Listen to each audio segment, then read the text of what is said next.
요한복음 21장 여러분 한 절만 같이 보시겠어요?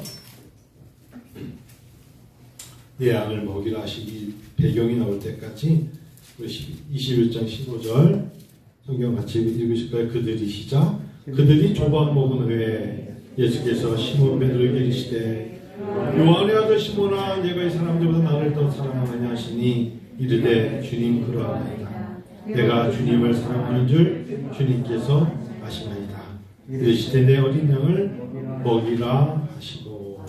이 말씀이에요. 주님은 부활하셨어요. 자, 예수님이 부활하신 후에 가장 3년 동안이나 다녔던 베드로에게 예수님께서 요한의 아들 시몬아 이렇게 물어보셨는데, 이 요한의 아들 시몬이 아니라 예수님께서 고난을 겪으신 거잖아요. 구레네 아들 시몬이 대신 십자가를 질 정도로 예수님이 처음에 모진 십자가를 지신 거예요. 우리는 이제 고난주간을 지났어요.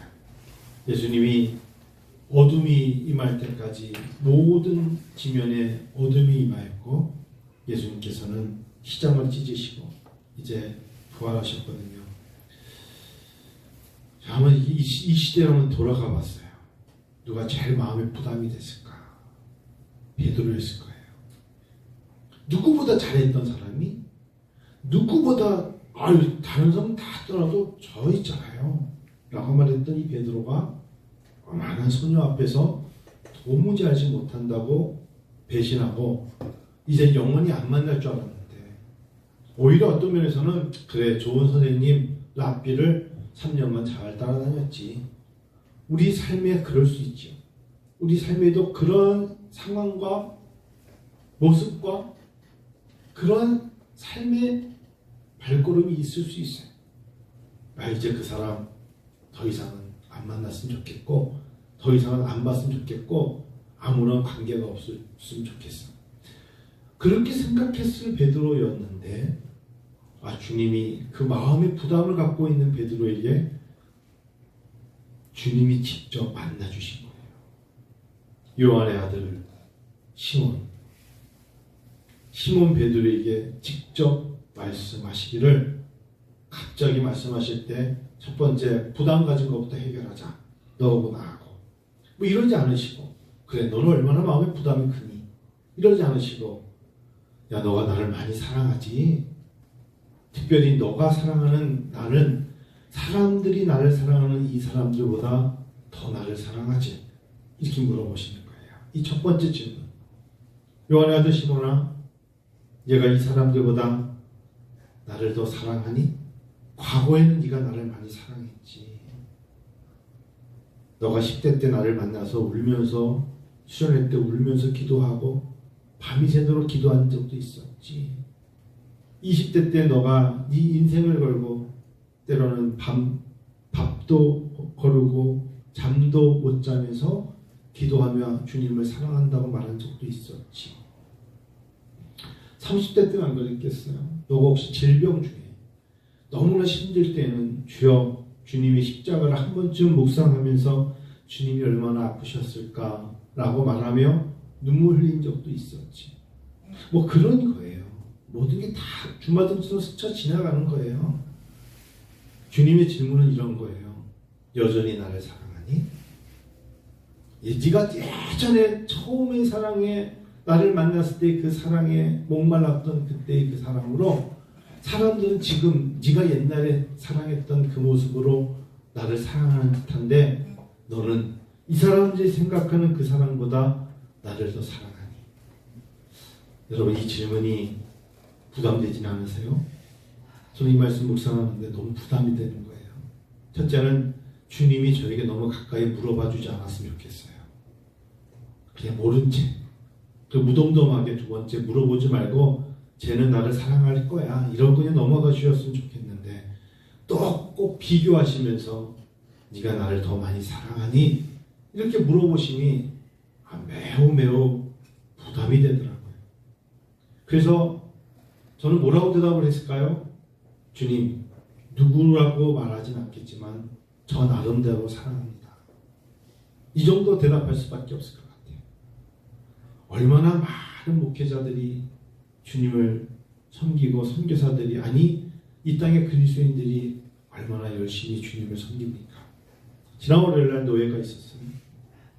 대전에서 노예가 있어 대전을 갔다 왔는데 예전에 우리 교회에서 한번 가지고 청양에서 목회하시는 목사님이 노목사님인데 노신데 73세가 되었는데 은퇴를 못하세요. 후임이 안 오는 거예요. 몰랐는데 그 교회 위로 절이 3개가 있어요. 딱 그 교회에서는 30년 목회하셨어요. 올해가 30년째예요. 그래서 저희가 교인들한테 더는 못합니다. 30년째, 올해죠. 올해까지만 하고 은퇴하겠습니다. 일단 서 있을 힘이 없대.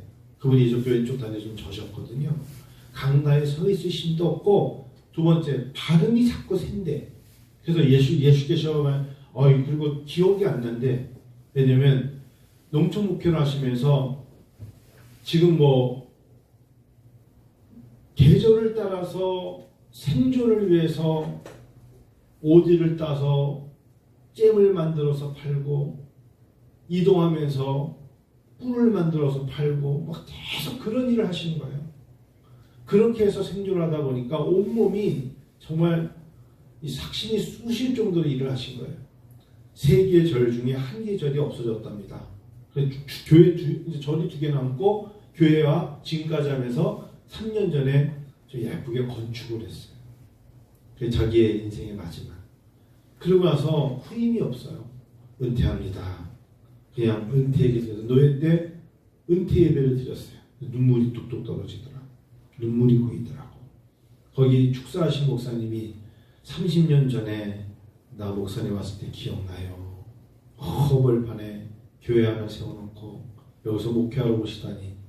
우리 예전에 한 8년 전에 우리가 그 교회 가서 미나리 그 했다야 됩니까?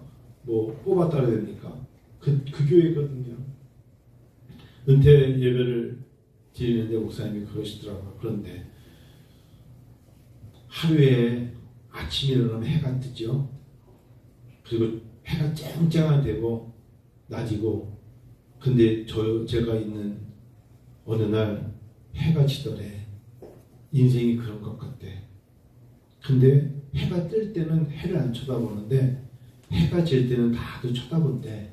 자기네 특별히 청양 쪽에 산속에 해가 질 때 너무 멋있대. 그래서 해가 질 때 쳐다봐 주는데, 인생은 사람이 지니까 찾아오지도 않고 쳐다봐 주지도 않고 늙어서 외롭다고 아무도 와주지 않는데, 해는 져도 사람들이 그 해를 보면서 박수치고 와 정말 석조가 너무너무 멋있다고 그러는데, 자기는 그렇지 않대. 그리고 오히려 자기는 이제 걱정이 된대. 이제 자기 아내와 함께 여기 떠나야 되는데 이 교회는 누가 맡아야 될까? 근데 그 와중에 이야기하시면서 다른 건 다 잃어도 난 주님을 사랑해요.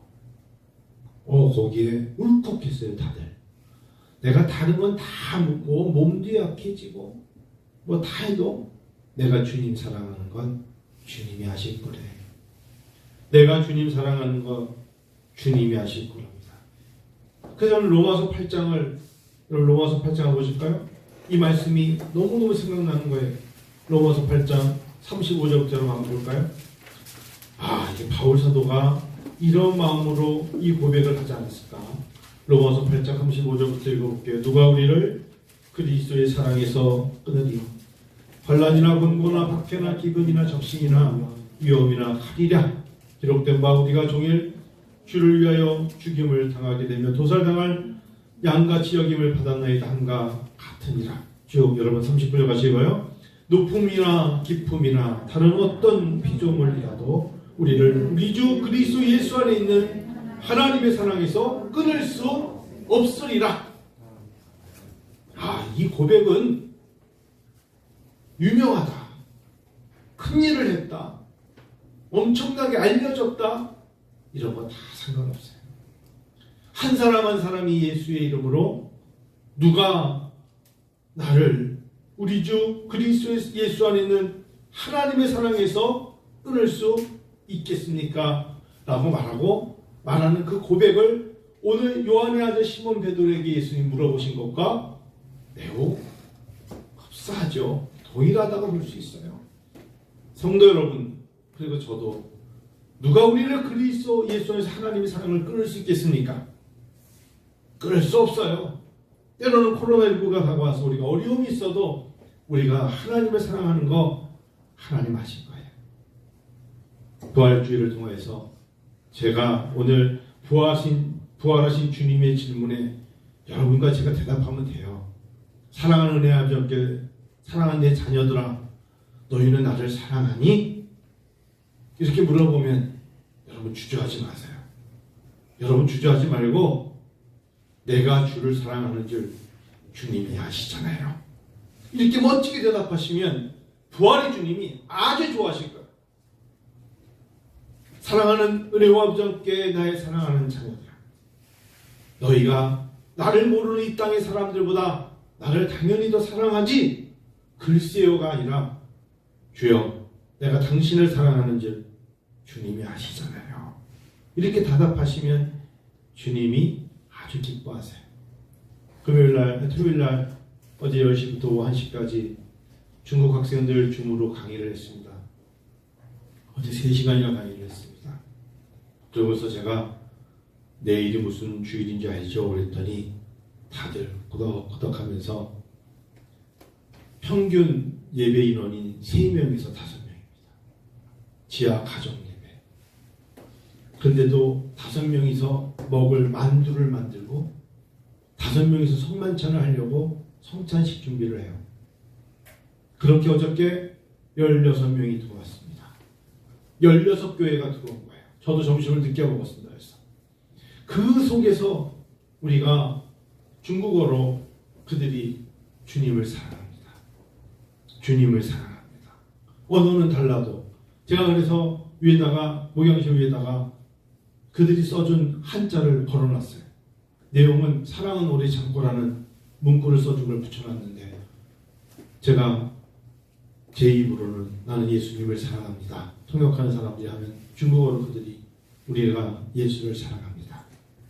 언어는 달라도 지역은 달라도 만군의 왕 되시는 예수님이 부활하셨으면 다른 언어로 다른 지역에서 어제 우리가 감사로 고백을 했어요. 그리고 수업을 마치면서 하나님께 영광의 박수를 막 박수치고 다음에 만나. 그리고 회의에서 나가면서도 하무수 막 손 흔들면서 할렐루야 할렐루야 우리가 막 할렐루야 인사를 이제 하나님께 영광을 부활의 주님을 찬양합시다. 우리 다시 다음에 만나. 여러분 만일에 그 사람과 내가 못 만나면 어디서 만나죠? 천국에서 만나요. 이렇게 우리는 예수의 사랑 안에 있습니다.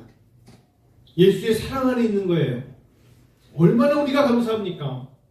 우울해할 거 없어요. 너무 낙심하지 맙시다. 너무 힘들어하지 마요.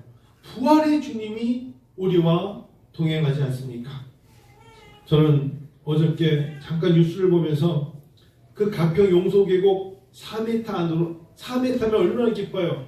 수영 못하는 사람이 뛰어내려서 그 죽어가는 모습을 계획한 인간도 나쁘고 죽어가는데 허덕일 걸 알면서 구명조끼 하나 던져주지 않는 그 사악한 마음을 멀쩡하게 생긴 이은혜와 조윤수라는 두 사람이 그 모습을 보면 너무너무 인간의 마음이 이게 악이 가득하구나. 정말 악한 자들이구나. 어제 새벽에 그들이 검거된 후에 그 죽은 남편 2주 전에 그것이 알고 싶대 나왔었잖아요. 연봉 4천만 원이고 5천만 원 따던 그 사람 3천 원이 없어가지고 빌려 쓰는 그 누나가 어저께 올린 SNS에 글 올린 거 있었잖아요. 짐승. 내 동생이 저 여자를 만나기 전으로 돌아갔으면 좋겠다. 짐승. 8억 원 돈으로만 내 동생을 이용했다. 짐승. 짐승에게 줬어요. 짐승. 돈으로만 내 동생을 이용했다. 8억 원 보험을 노리고 자기 남편을 죽인 거잖아요. 정말 이거는 흉악범이에요. 흉악범. 이상하게 근데 우리 교회는 뭐 해당이 안 되는데 왜 흉악범들은 얼굴이 다 예쁜지 모르겠어. 조심해야 돼. 응? 흉악범들 우리 다 그냥 우린 점잖고 착하게 생겼잖아요. 정말 흉악범이 흉악범. 여러분 우크라이나 부차가 마을에 시신이 우리가 생각한 것보다 훨씬 많이 널려져 있습니다. 인구가 몇 명인 줄 아세요? 우크라이나 부차에 우리가 지금 30만, 40만, 화성 인구가 뭐 50만인데 2만 8천만, 2만 8천 명, 2만 8천 명의 인구면 웬만하면 우리가 거의 군 단위로 알 수 있는 사람들인데 학살당해가지고 길거리에 누워 있는 거예요. 우크라이나에 계신 우리 선교사님이 뭐라 하냐면 서로 4천, 6천, 8천에 한 번쯤은 서로 다 만날 수 있는 이미 만났던 사람들이 러시아의 사람들, 군인들에 의해서 성폭행당하고 총살당해가지고 손이 뒤로 묶인 채로 눈에 총알을 맞고 귀에 맞아서 죽어 있는 모습이에요. 인간이 얼마나 악해요. 이때 주여 이 땅에 평화를 주시옵소서. 예수를 알고 예수를 믿고 부활의 주님을 만나서 서로가 사랑을 나눠야죠. 그래서 저는 우크라이나 부차를 보면서 이런 민간 집단 학살에 특별히 부차란 이 동네를 우크라이나 선교사님이 우리 윤상우 선교사님이 계시는데 여기가 키우, 그러니까 서울에서 정말 키우라는 곳에 만약에 회사를 다니면서 2km 떨어졌으니까 22km부터 20km 떨어졌으니까 우리로 따지면 외곽에 좋은 집을 살면서 수도로 출퇴근하는 사람들이 있었다는 거예요. 괜찮은 동네였다는 거죠. 여의도의 3배입니다. 그 동네가 부차라는. 그래서 전원주택을 지고 잘 사는 사람들이기 때문에 이들을 보고서 더 비참하게 죽였다. 하루아침에 어려움을 겪은 거죠. 하나님 부활주일에 평화의 왕이 되어 주시옵소서. 평화의 왕이 되어 주시옵소서. 그리고 우리들 은혜 아버지 기상한 성도들 마음속에도 진정한 평안을 주시옵소서. 그러시기를 여러분 그리고 마음의 평안을 얻기를 축원합니다. 너무 염려하지 말고 너무 무엇인가에 욕심내지 말고 만족하면서 어떻게 보면 사랑하는 마음으로 나갈 때 하나님 주신 은혜가 있을 줄로 믿습니다.